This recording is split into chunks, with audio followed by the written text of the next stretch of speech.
ऐसे किए जिनसे हमें विशेष उसके ऊपर प्रेम आता है। एक दिन हमसे कहने लगी कि महाराज आप देवलोक जाते हैं और देवलोक की सभा में हमने सुना है कि देवलोक में बड़े सुंदर पुष्प खिले हुए हैं, 8 जाति के पुष्प, तो क्यों ना आप देवलोक से हमारे लिए वो पुष्प लेकर के आए। तो हमने सहज में कह दिया, रानी ये कौन सी बड़ी बात है, हम जब जाएंगे तो वहां से ये पुष्प तुम्हारे लिए लेकर के आएंगे। समय आ गया, एक दिन हम देवलोक जाने लगे, किसी कार्य से वहां पर हमारा स्वागत किया गया, हमारे योग्य हमें आसन दिया गया, हमारा सत्कार हुआ। कुछ समय के बाद हमारी मंत्रणा जब पूर्ण हो गई, हम पुनः अपनी अयोध्या के लिए आने लगे। जब हम वहां से चले तो मार्ग में हमें याद आया, अरे दशरथ, हमने महारानी कैकेयी से कुछ कहा था, तुम्हारे लिए 5 जाति के पुष्प लेकर के हम आएंगे, लेकिन हम तो भूल ही गए।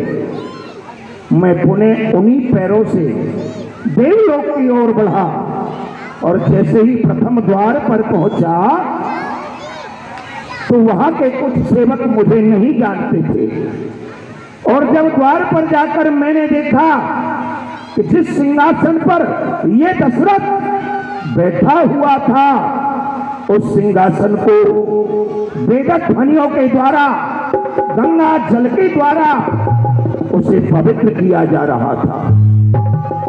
ये सब दृश्य मैंने जब आंखों से देखा, मैंने सेवक से पूछा, भाई द्वारपालो, ये सब क्या हो रहा है?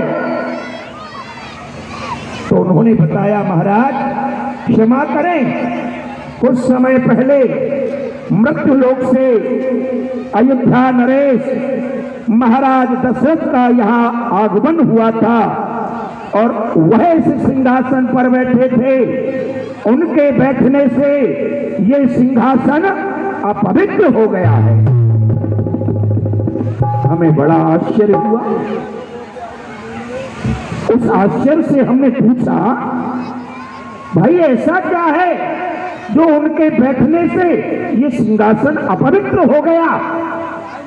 तो सेवक द्वारपालों ने बताया, महाराज वो इसलिए अपवित्र हो गया कि उनके गृह में कोई संतान नहीं है, और कहते हैं जिसके गृह में संतान नहीं होती उस प्राणी का मुख देखने का धर्म नहीं होता, उसके हाथ से जल भी ग्रहण नहीं कर सकता।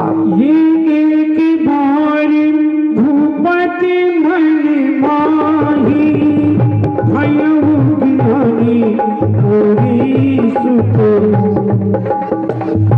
बस इन्हीं बातों को